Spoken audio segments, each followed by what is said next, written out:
This is a Bill Press Show breaking news update. Yeah. Go to bed. Go back to bed. No, he's already up, buddy. Put your phone down. He says, I will be asking for a major investigation into voter fraud, including those registered to vote in 2 states, those who are legal, and even those registered to vote who are dead, and many for a long time. Depending on the results, we will strengthen up voting procedures. Now, this is what a lot of people feared, the push to eliminate voting rights around the country.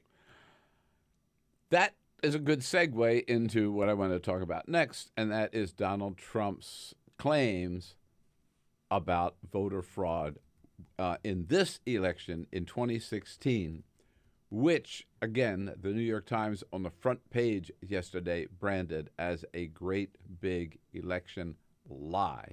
And that's what it is. And they use that word on the front page. But I think it's important to start there that all this talking about how, votes being cast illegally in 2016, of which there is zero evidence, right, really does undermine our democracy. And more than that, as Bernie Sanders pointed out yesterday, it is a green light to people who want to say, oh, my God, all this voter fraud, therefore we have to even further suppress the vote by every means available. Here's Bernie Sanders yesterday. That is a total nonsensical statement. But what I fear about that statement, and what is something we should all worry about, is when Trump talks about 3 to 5 million people voting illegally, he is sending a message to every Republican governor in this country to go forward with voter suppression. Yep, that's exactly what it is. So let's go back and take a look at this. This is something, of course, that Donald Trump said right after the election. I mean, his ego so bruised by the fact that Hillary Clinton won the popular vote by 2.9 million. He won the Electoral College. That's why he's president of the United States.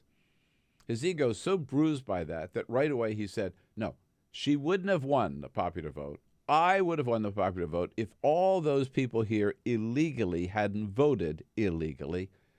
At first he said there were 2 to 3 million.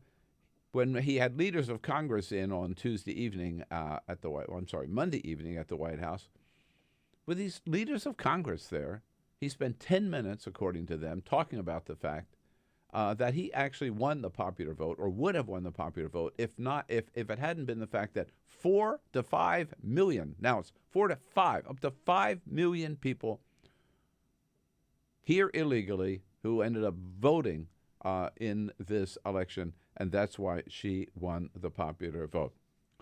The New York Times again branded it as a lie, and the White House has shown absolute zero evidence of that. It came up again, dominated the press briefing yesterday, and the only of evidence that Sean Spicer could provide to back it up. You make a claim like that, the biggest election fraud ever in the history of the United States, you got to be able to back it up with something. Here's the best Sean Spicer could do.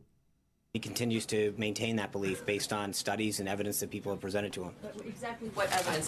Speaker Ryan today said there's no evidence. The National Association of Secretaries of State say that they don't agree with the president's assessment. What evidence do you have? As I said, I think the president has believed that for a while based on studies and information he has. That's it. He believes it. Well, belief is not a fact. Belief is not evidence. He believes it. He's wrong. So Sean Spicer did say finally they pressed him. Okay, what studies? Well, he said there was a Pew study in 2008 that showed that 14% of the votes in an election. Notice he's talking about 2008, anyhow, not 2016. Point number one. But he says that that study by Pew showed that 14% of people who voted voted illegally. Wrong. Number one, there was no Pew. You can't get to know those folks because you're going to hear all this crap that Donald Trump is right and he's got evidence behind it. He does not. Number one, there was no Pew study in 2008. None. Zero.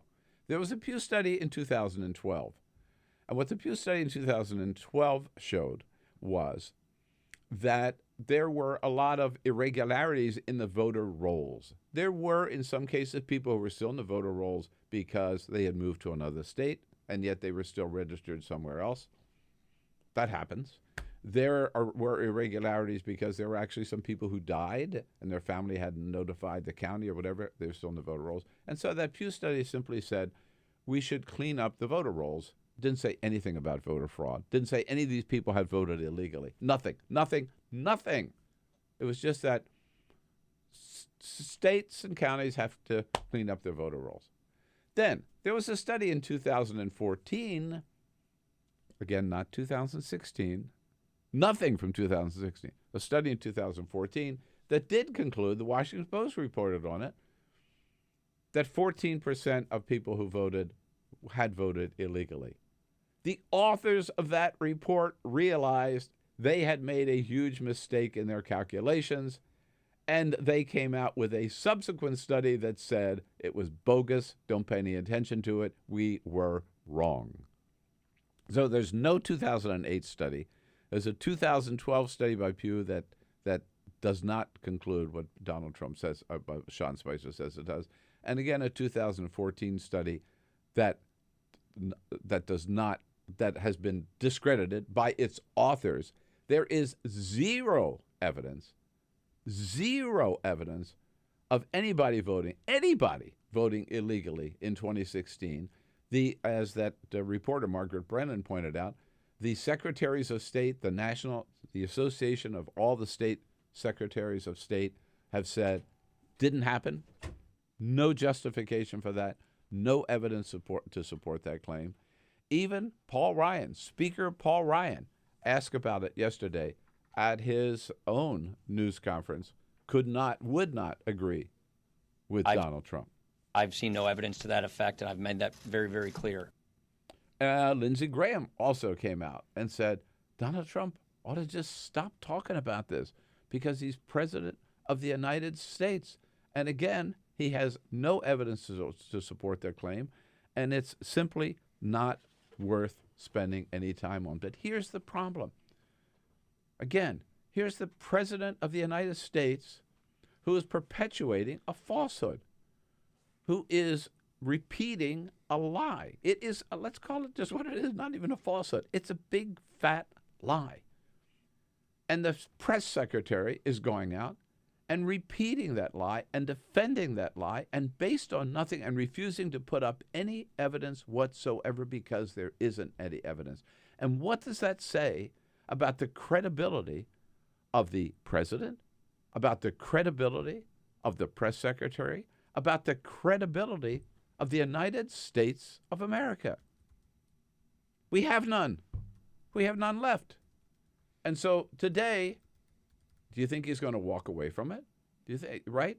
No. Today, what's this tweet again he comes out with? He says he will be asking for a major investigation into voter fraud, including those registered to vote in 2 states, those who are legal, and even those who are registered to vote, who are dead, and many for a long time, depending on the results. We will strengthen up voting procedures. Now, some people have already pointed out, by the way, outdated voter rolls are hardly voter fraud. This is just how things happen. So see, he's trying to switch the subject back to this 2012 study, which said there's some problems with voter rolls. You know what? There have always been problems with voter rolls. I mean, sure. But look, people move, people die, and their names stay on the ballot.